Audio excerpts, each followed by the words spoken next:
all the students. I'm your facilitator, Dr. Danish here, and today we'll be discussing the nutrition energy balance.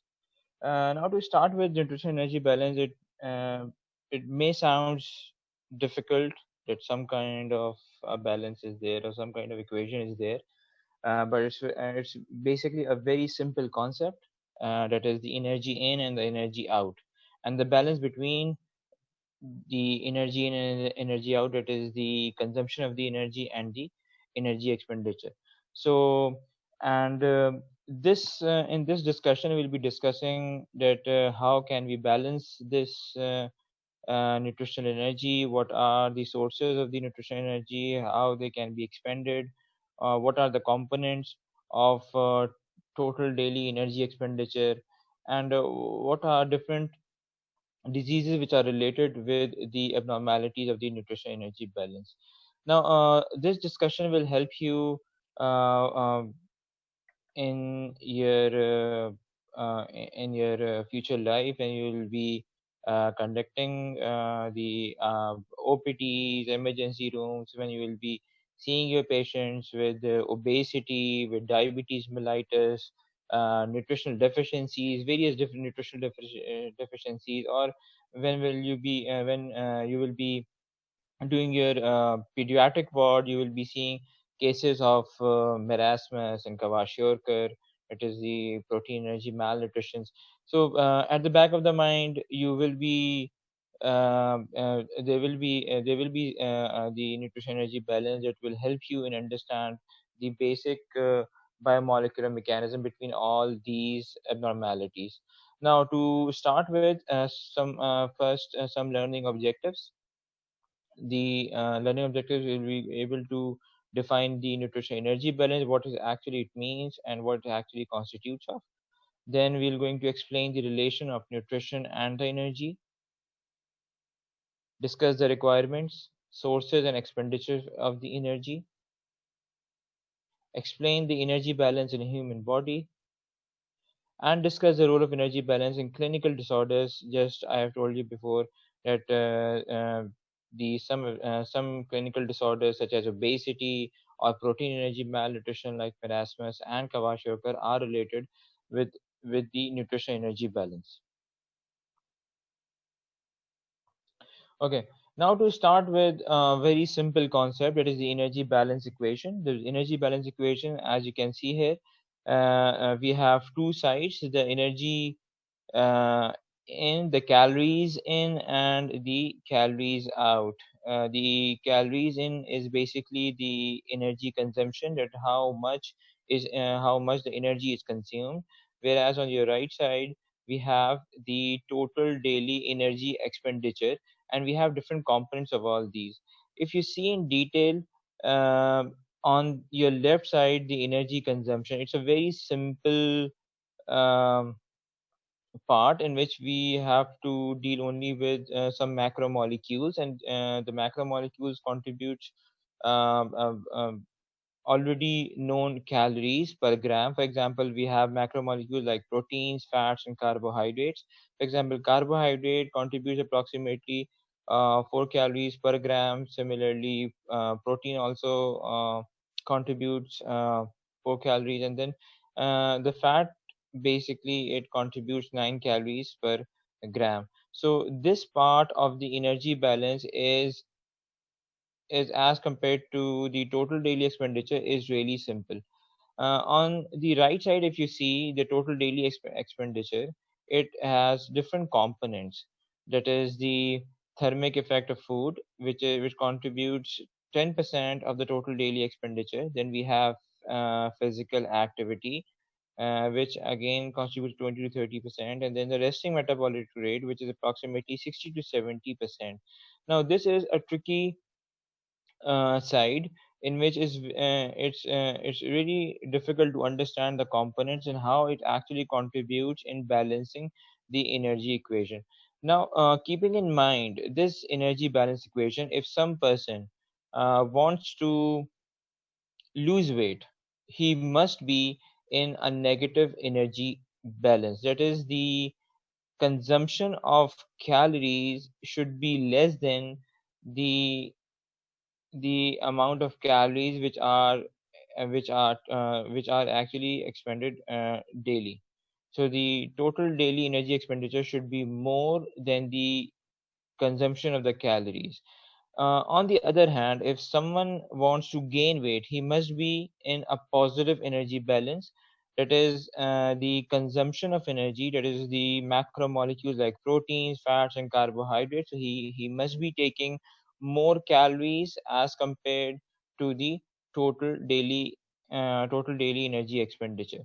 Now, this energy balance equation basically tells you, this concept basically tells you that how can you balance the calories which are being consumed and which are going to be expended. So it's basically a basic, very simple concept.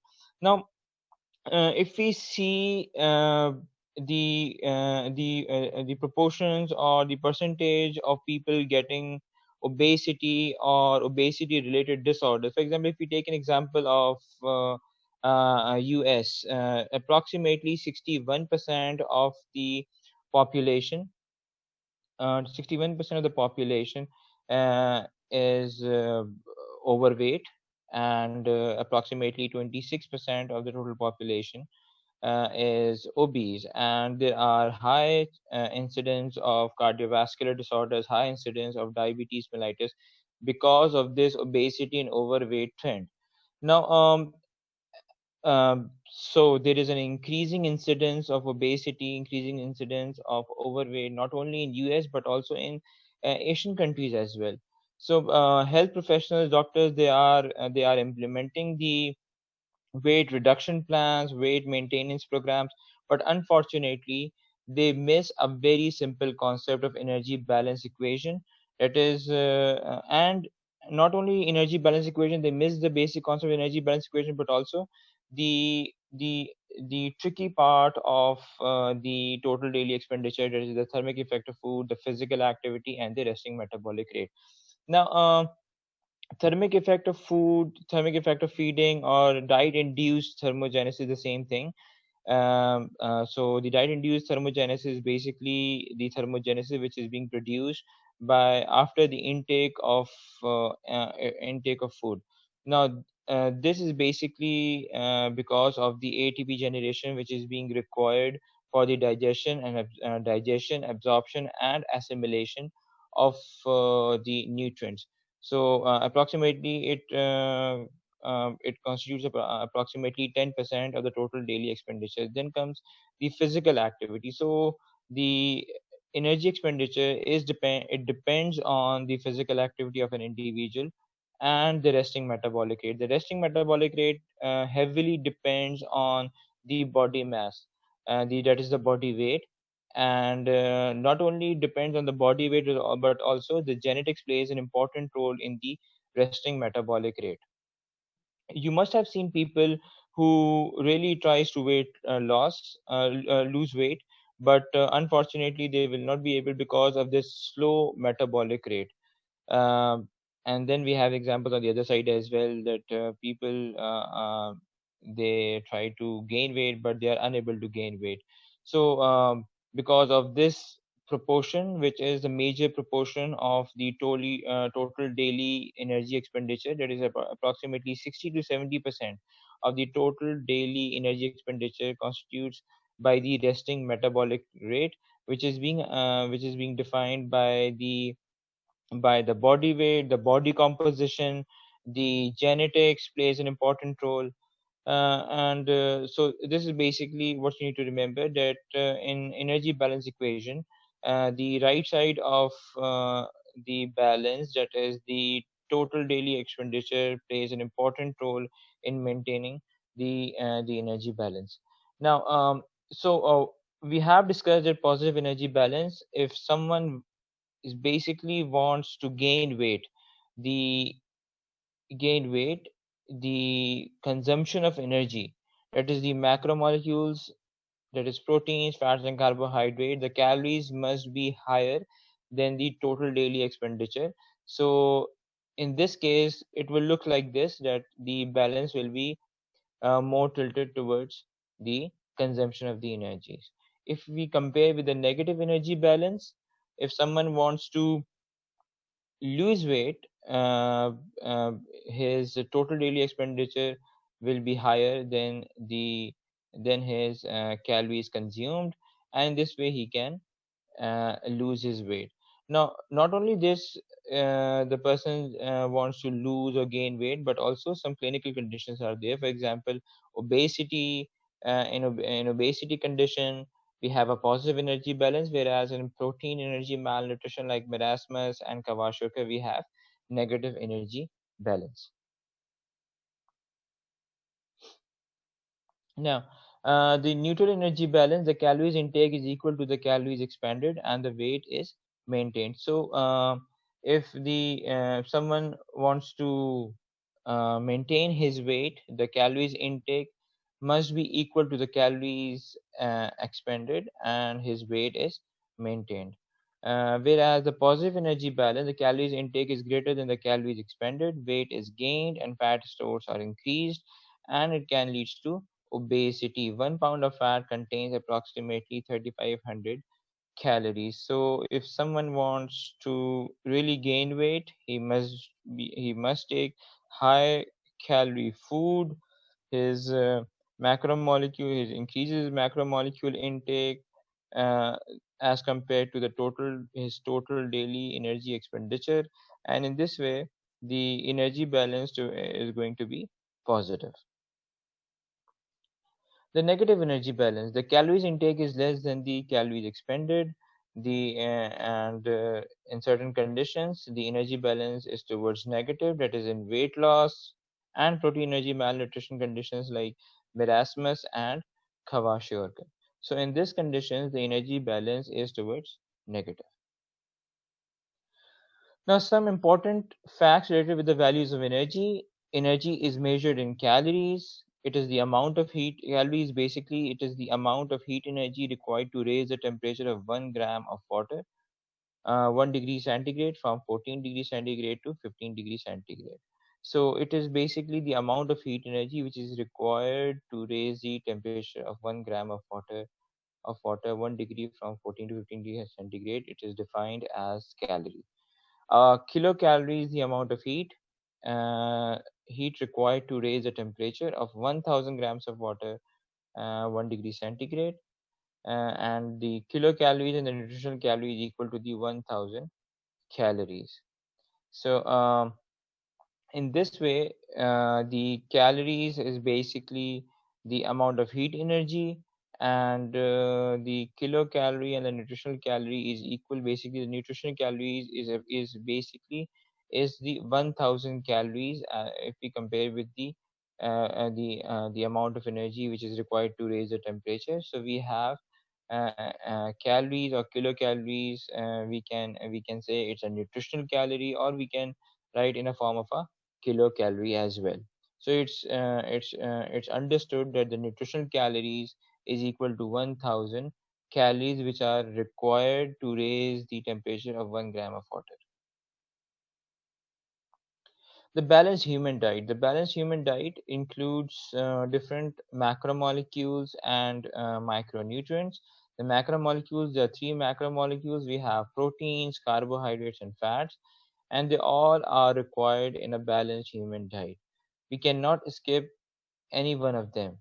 In micronutrients, we have minerals and vitamins. In minerals, we also include water as well because it plays an important role. Approximately 60% of our body is constituted by the water, so it plays an important role. It's also included in the minerals as well. Then we have vitamins. Vitamins also plays an important role in metabolism. It is required as coenzymes in different metabolic pathways, and they speeds up the reaction. Approximately proteins, they give approximately 4 kilocalories per gram of proteins. Approximately carbohydrates also gives 4 kilocalories, and fats gives 9 kilocalories. The daily requirement of a 70 kilogram adult, of a normal 70 kilogram adult, is approximately 3000 kilocalories for males, and in females we have a lesser amount, that is 2200 kilocalories, are required for total daily expenditure. Now, the food intake should match. If someone wants to maintain his body weight, or he should be maintaining the energy, his intake should be equal to the total daily expenditure. For males it's 300 kilocalories approximately, and for females approximately 2200 kilocalories. So his diet should be containing approximately 12 15 to 20% of proteins, 30% of fat, and 50 to 55% of the carbohydrate. The carbohydrate should be coming from the complex carbohydrates. For example, we have complex carbohydrate. Example of food items that contain complex carbohydrate. For example, we have roti, rice, we have pastas. Um, Similarly, fats are coming from the egg yolk, from the oils, from meat. Then we have proteins as well, which uh, should be around 50-20% of the proportion of the total daily diet. The protein should be coming from the egg, from fish, from the meat as well, and then we have vegetable proteins as well. So this should be the recommended proportion of energy supply. That protein should be around 50-20% of the total daily diet. Fat should be 30%. Carbohydrate should be 50 to 55%. Now, if you see this chart, as you can see here, we have an estimated calorie requirement for each gender, age group, and we have divided the calorie requirement according to the age group at three levels of physical activity. As the calorie as a total daily expenditure totally depends on that can be increased or decreased, is basically the physical activity. We can increase or decrease the physical activity, whereas the other parts, like the diet induced thermogenesis or the thermogenic effect of feeding, they're the same thing. It remains the same for the individual. Then we have the resting metabolic rate. It also heavily defined by the body mass and the genetics. So we can only change the activity level and the physical activity level. It can be sedentary, moderate, or active. So that's the only part of total daily expenditure we can increase or decrease. So if we see the calorie requirements, if for example, if your age lies between 14 to 18 years, and your lifestyle is sedentary, that is, you uh, love to stay at home, watch TV, movies, and play video games, and so that actually defines a sedentary lifestyle. So the uh, the daily expenditure should be approximate. The calorie requirement should be 1800 for females and 2200 for males. Similarly, if you increases your activity, for example, uh, you are walking around, you have a moderate active lifestyle, um, you go for cycling and so on. So it's basically the 2000 kilocalories are required for females, and 2400 to 2800 are required for males. Similarly, if you are having an active lifestyle, that is, you are going to a gym, you are brisk walking daily, you are cycling again, and you have incorporated some active lifestyle in your daily routine. Your calories that is actually required are much on the higher side. For females is going to be 2400, and for males is going to be 2800 or 3200. So it only depends on the physical activity level, whether it's sedentary, whether it's moderate, or whether it's active. This is just an example for a specific age group, that is 14 to 18. It varies from for other age groups and genders. For example, 19 to 30, then we have 31 to 51, and then we have male and female. What you need to remember here that the resting metabolic rate also depends on, not only depends on the gender, but also depends on the age as well. The resting metabolic rate slows down in elderly. It slows down, and that is why your calorie requirements actually decrease. As you can see here, the calorie requirement, for example, here is the maximum calorie required is approximately 3,200. But as you grow older, your calorie requirement decreases. As you go older and older, your calorie requirement decreases because of your growing age. The resting metabolic rate also decreases. Now, the daily energy expenditure consists of three components. The total energy, total daily energy expenditure. We had components, and actually, and these three components are tricky to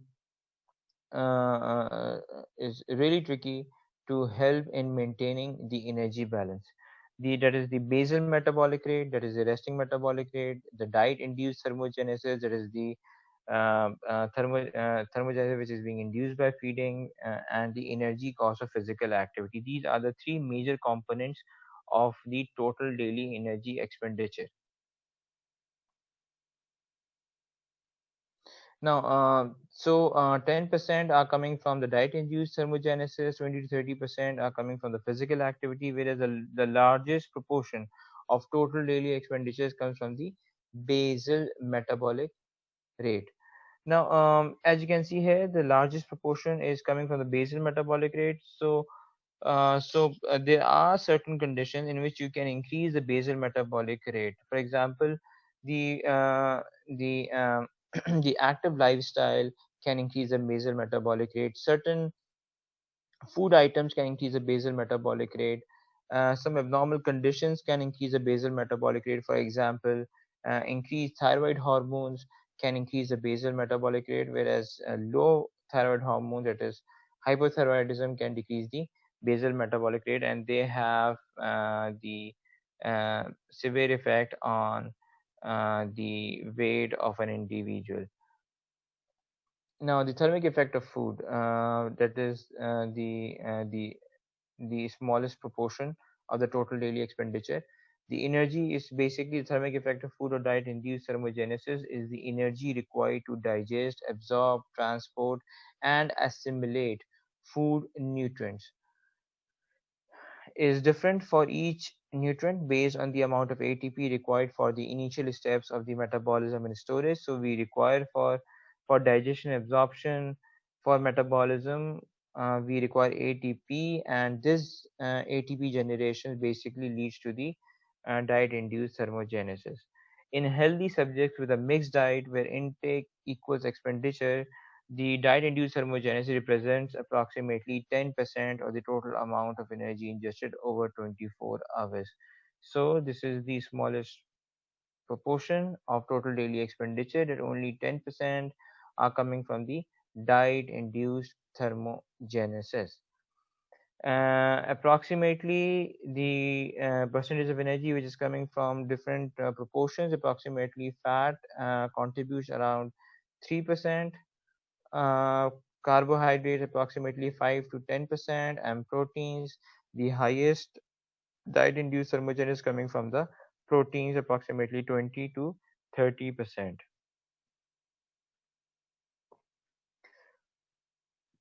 So now the basal metabolic rate or the resting metabolic rate is basically, it is the minimum level of energy expended by the body to sustain life in the awake state.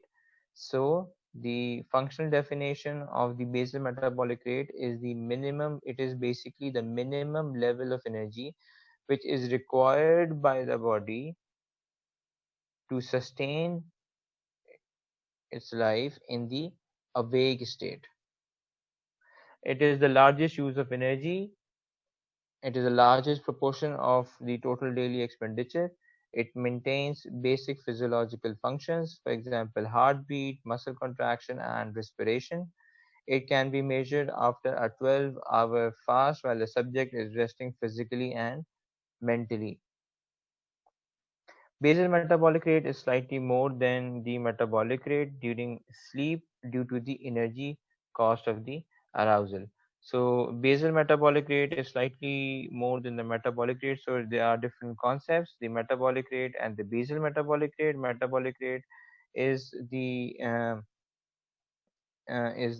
rate which is during sleep, and whereas the basal metabolic rate is the rate which is the energy which is the energy consumed in the arousal state.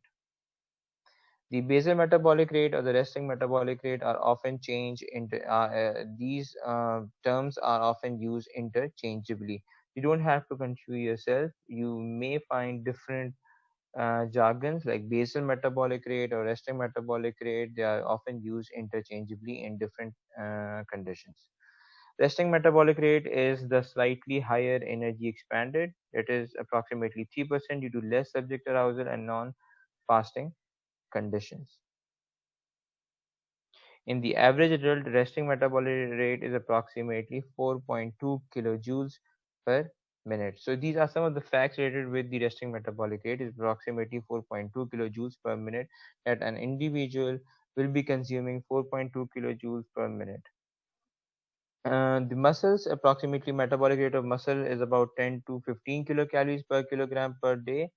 In individuals with about 20% body fat, muscle contributes about 20% to daily energy expenditure versus 5% for fat tissue. So those individuals who have a larger muscle mass or more muscle mass, they consume more energy as compared to those who have less muscle mass. Organs like liver, kidneys, heart and lungs. The combined energy expenditure for the heart, lung, kidneys, brain, and liver represent approximately 80% of the daily energy expenditure. So the metabolisms, as you can see here, they are essential organs like heart, which is pumping the blood, lungs, used for oxygenation, kidneys, excrete out the toxic material, brain, and the liver, where the metabolism in the liver is a major organ where the metabolism is going on. So approximately 80% of the total daily energy expenditure is consumed by these essential organs to maintain the life. Have These organs have a metabolic rate that is 15 to 40 times greater than their equivalent weight of muscle, and 50 to 100 times greater than the fat tissue. So basically these organs are these essential organs. They consume the most energy during the resting period. Factors that influence the metabolic rate: there are certain factors that actually influences the metabolic rate. For example, exercise. Even after exercise, the resting metabolic rate are on the higher side. Not only during exercise, but also after exercise, approximately after 2 to 4 hours after an exercise, the metabolic rate is higher on the higher side. Then food intake: certain food items can increase the metabolic rate. Then we have shivering can increase the metabolic rate, and anxiety. Those individuals who remain anxious, they also have the higher metabolic rate. So exercise, food intake, shivering, and anxiety all can increase the metabolic rate or the resting metabolic rate. Effect of calorie change: if calories are increased, the body heat is the thermogenesis, metabolism increases, muscle mass may increase.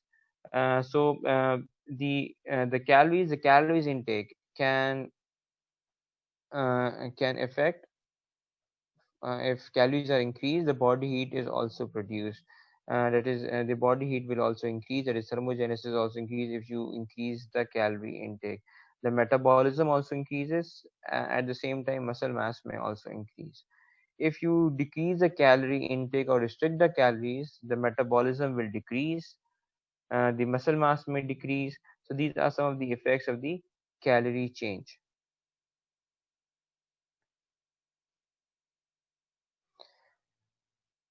Now, the some conditions that can lead to energy imbalance, or some clinical conditions which are related with the abnormal energy balance. As we have discussed earlier, that not only obesity is one of the examples of the abnormality of energy balance, but we have some undernutrition conditions as well, that is protein energy malnutrition like marasmus and Kwashiorkor, and they both leads to increased mortality. Death from starvation occurs when available energy reserves are depleted. Certain forms of malnutrition are associated with energy imbalance, that is marasmus and Kwashiorkor. Excess storage of surplus energy causes obesity. So the excess storage of surplus energy causes obesity. That is, the adipose tissue, they are being stored and can lead to obesity, and the obesity can then lead to health conditions like it can lead to diabetes mellitus, it can lead to cardiovascular disorders, and so on. Cardiovascular diseases, type 2 diabetes mellitus, and lower life expectancy, they all are due to increased storage of adipose tissue, the obesity, and they lower the life expectancy. The negative energy balance, a severe negative energy balance can lead to decrease in weight, metabolism, bone mass, thyroid hormones also can lead to decrease in thyroid hormones as well. They decrease the testosterone levels as well. There will be inability to concentrate and decrease of physical performance as well. So if some individual is on a negative energy balance, he will be there will be a decrease in weight, there will be decrease in metabolism, his bone mass will decrease, his thyroid hormones will also decrease, testosterone levels will also decrease, there will be inability to concentrate, and there will be poor physical performance.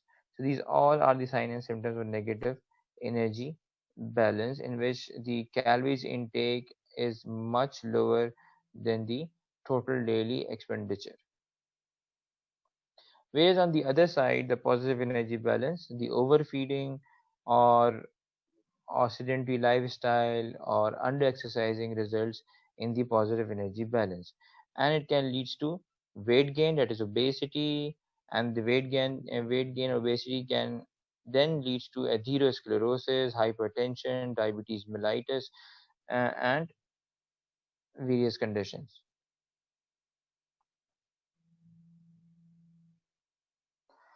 Exercise also plays an important role in balancing the energy.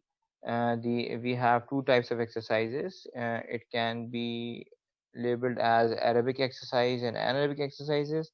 Aerobic exercise expends calories during exercise. Aerobic exercises um, like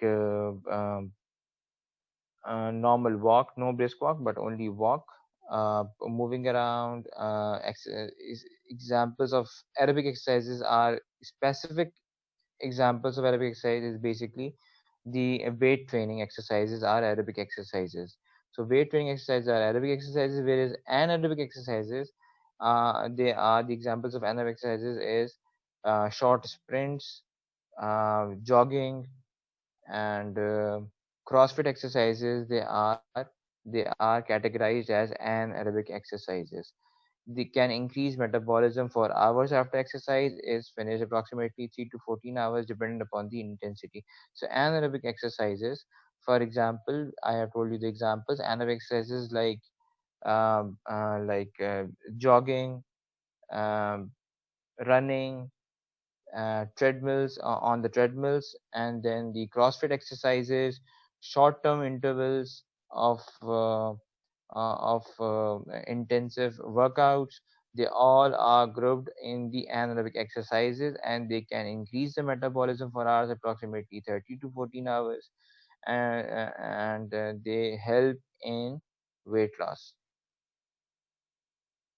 Obesity is the pandemic conditions in our part of world, and not only European countries, or they are more in US, but they are also on the high, also in the increase in the Asian countries as well.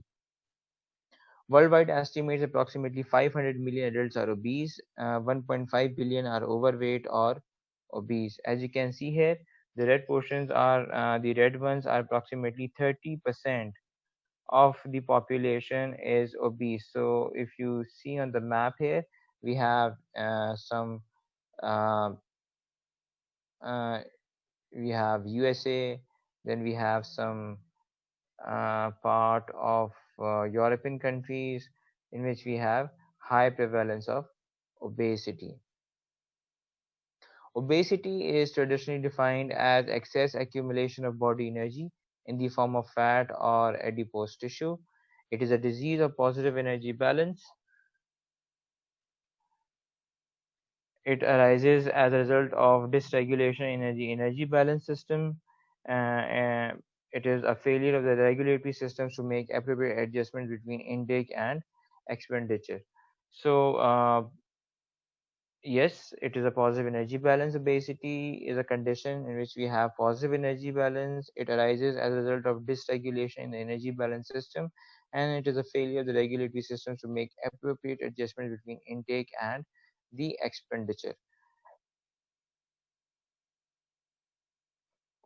Obesity is most commonly caused by a combination of excessive food energy intake, lack of physical activity, that is sedentary lifestyle. Genetic susceptibility plays an important role. You must have seen individuals who really tries to lose weight, but they are unable to lose weight because of their genetic susceptibility. The endocrine disorders, some endocrine disorders can also lead to obesity. For example, hypothyroidism also leads to obesity. Medications or psychiatric illnesses can also lead to obesity as well. For example, depression also leads to obesity. Obesity increases the likelihood of various diseases, for example, particularly heart disease, type 2 diabetes mellitus. Then we have obstructive sleep apnea syndromes. Certain types of cancers are also due to obesity as well. Osteoarthritis also leads to obesity. So these are certain conditions which are linked with the obesity. Now let's come to the concept of body mass index, because this is how we actually identify individuals whether they are overweight, underweight, or obese. Body mass index is basically a measurement which compares the height and weight, is calculated by dividing the subject's mass by the square of his or her height. It's expressed as kilogram per meter square. Now, it's a chart of a classification of BMI. That is a BMI. If it's less than 18.5, it's underweight. If some individual is lies between the range of 18.5 to 24.9, it's a normal weight. Those individuals who lie between 25 to 29.9, they are overweight. Then we have 30 to 34.9, they are classified as class 1 obesity. Then we have 35 and between 35 and 39.9 as class 2 obesity, and then equal to or greater than 40 BMI, they are classified as class 3 obesity, that is severe obesity. So this is how we classify individuals based on their body mass index. Body mass index is calculated by dividing their body weight to the height, that is, and they are expressed as kilogram per meter square. um, the normal weight ranges from 18.5 to 24.9. 25 to 29.9, it's a range of overweight, and then above 29.9, that is 30 or greater than 30, they are classified as obesity. The obesity is further classified into class 1, class 2, and class 3, that is severe obesity. Now, how can we actually treat obesity? There are certain ways in which we can treat obesity. We can, if I'm basically, it's an important point of our discussion today. If some obese person comes into your OPD, how will you actually counsel him, or how can you treat him? The major points what you need to remember here is dieting. Dieting does not mean starvation, but dieting means having a healthy diet. So you can counsel him for having a healthy diet. Then you can counsel him for increasing the physical exercise. Diet quality can be improved by reducing the can be by consumption of energy dense foods such as those foods high in fat and sugars should be reduced. So for example, the energy dense foods such as those items in fat and sugars, for example, bakery items, fast food items, they all are energy dense foods. For example, French fries, then we have burgers, they are energy dense foods. So you should counsel your patient to reduce or uh, not consume the energy dense foods. Then you can also counsel him for increasing the intake of the dietary fibers. Anti-obesity drug, if it's not controlled by simple dieting, physical exercise, and by modification of his diet, you can also prescribe him some anti-obesity drugs that may be taken to reduce appetite or inhibit fat absorption together with a suitable diet. And for example, orlistat is a drug that actually reduces the appetite and inhibit fat absorption. So if diet, exercise, and medication they are not effective, you can go for surgical intervention as well. The surgical interventions like gastric surgery may assist with weight loss, for example, by reducing the stomach volume or bowel length leads to earlier satiety and reduce the ability to absorb nutrient foods from the food. So if it's not treated with the help of diet, exercise, and medication, and there is a severe obesity which is actually leading to some clinical condition like diabetes mellitus or atherosclerosis or um, some dangerous condition, you can prescribe the surgical intervention. That is, you can uh, the patient can go for reducing the stomach volume or the bowel length, and that actually this is done because it actually reduces the ability to absorb nutrients from the food, and it causes the earlier satiety.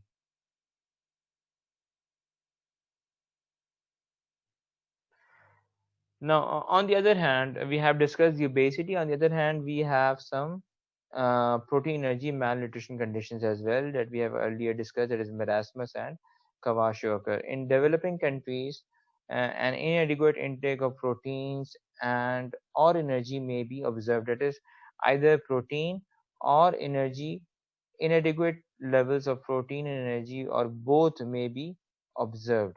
Symptoms including a depressed immune system with a reduced ability to resist infection is one of the major symptoms of protein energy malnutrition. Deaths from secondary infection is common. Two extreme forms of protein energy malnutrition are kwashiorkor and marasmus. So this happens in children's protein calorie malnutrition. We have two major types. In one type, we have a moderate calorie deficit with severe protein deficit, especially in light of increased needs to due to infections. So, in one type, we have moderate calorie deficit with severe protein deficit on one hand, and in the other type we have severe calorie. Both calories and proteins are severely deficient. In one type, we have moderate calorie deficit with severe protein deficit, whereas on the other hand, we have both calories and proteins are severely deficit. So, a condition Kwashiorkor is a condition in which we have a moderate calorie deficit with severe protein deficit. It is with edema with maintenance of some subcutaneous fat tissue. It is classified as Kwashiorkor, whereas marasmus is a condition in which we have both calories and proteins are severely deficient, and the skin and bones appearance with little or no subcutaneous fat tissue. So it's a differentiation between marasmus and Kwashiorkor, that you will find edema in Kwashiorkor, whereas you will not find edema in marasmus. In marasmus, both the calories and proteins are deficient, whereas in Kwashiorkor, the calories deficit is moderate along with severe protein deficiency. Kwashiorkor Protein deprivation is relatively greater than the reduction in total calories, frequently seen in children after weaning at about 1 year of age when their diet consists predominantly of carbohydrates.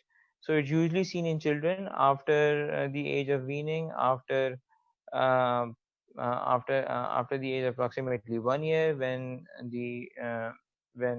mothers switch their children to weaning. The diet consists predominantly of carbohydrates and the proteins are deficient in their diet. So unlike marasmus, significant protein deprivation is associated with severe loss of visceral protein. Typical symptoms are stunted growth, edema, skin lesions, depigmented hair, anorexia, enlarged fatty liver, decreased plasma albumin concentration, and edema. So typical symptoms of Kwashiorkor is stunted growth, edema, skin lesions, depigmented hair, anorexia, enlarged fatty liver, decreased plasma albumin concentration, edema. These are some of the signs and symptoms of Kwashiorkor. That is, there will be moderate calorie deficiency along with severe protein deficiency. This is a pictorial representation of Kwashiorkor. As you can see, a pot belly, it's edema, along with the uh, loss of muscle mass. Then we have a marasmus. In marasmus, both the calories and proteins are deficient. Marasmus occurs when calorie deprivation is relatively greater than the reduction in proteins. Usually occurs in children younger than 1 year of age when the mother's breast milk is supplemented with thin, watery granules of native cereals, which are usually deficient in proteins and calories. So it usually occurs in children younger than 1 year of age when the mother's breast milk is supplemented with thin, watery granules of native cereals, which are usually deficient in protein and calories. In our part of the world, uh, um, many mothers give traditional uh, cereals or uh, some well-known marketed cereals. um, they are basically they are not a good source of proteins, and that can lead to severe protein deficiency. Typical symptoms, they are arrested growth or stunted growth, emaciation, extreme muscle wasting, weakness, anemia. And victims of marasmus do not show edema. That's a differentiation between the marasmus and the Kwashiorkor. Low plasma proteins are they do not show low plasma proteins, and a child with a marasmus will look like this as compared to the with marasmus. The patient with marasmus looks like this as compared to the Kwashiorkor. Now, today we have discussed the how the nutritional energy is balanced and the some clinical conditions which are associated with the nutrition energy balance, that is obesity and protein energy malnutrition. Now the textbooks which are recommended for this is Biochemistry by Lippincott and Biochemistry by Harper. You can also go for Harper, and also it is also covered by Chatterjee as well. So it's an important topic for discussion, and it will not only help in passing your semester exams, but also help in your professional lives as well. If you remember all these things, that's how the nutrition energy is being balanced, and the concept of balancing the energy consumption and energy expenditure, and what are the components. As you can see, that the total daily expenditure side is much more tricky as compared to the energy consumption side. The energy expenditure side, it has components like diet induced thermogenesis, physical activity, and the resting metabolic rate. So one who wants to maintain his body weight needs to balance the calories intake and calories uh, expenditure. Okay, so if you have any queries, please you can. So how do we calculate our own calories we are consuming in foods in a day? Okay, now you can go for simple mobile applications which are actually available, or you can go online. The calculators are there, so you can calculate your own calories.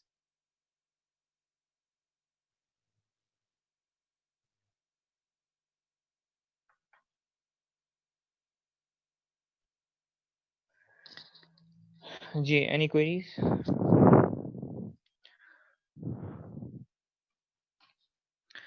Which one has a good prognosis? Prognosis, what you really by means prognosis. Prognosis is it's not a condition like a cancer, or it's not a condition like diabetes mellitus. Yes, if you start feeding the child with proper calories and proper proteins, he will recover. Yes, any queries? Okay. Why edema does not occur in marasmus? Now, this is basically, now if you, when you will go to your clinical wards, there is a very thin line between marasmus and kwashiorkor. But yes, in marasmus, the edema does not occur because there will be no supporting subcutaneous tissue. How to increase metabolic rate? How to increase metabolic rate efficiently? Efficiently, yes, you can increase your metabolic rate efficiently by certain food items, by increasing your physical activity. um, so you can do this. Sidra Musa.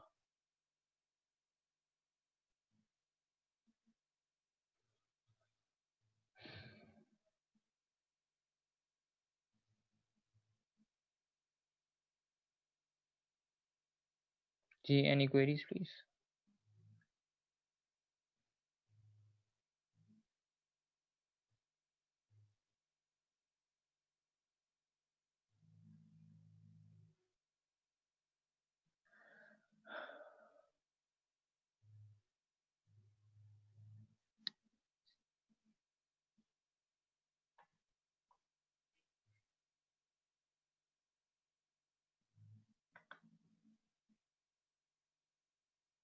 Ji, any queries, please?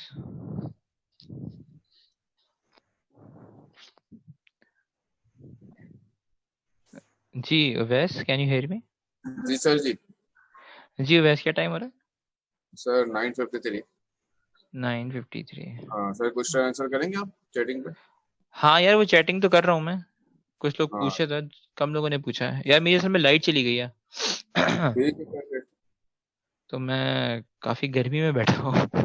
Okay okay sir, फिर अल्लाह हाफिज।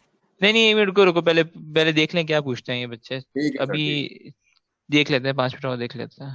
जी जी। ये students please, any queries?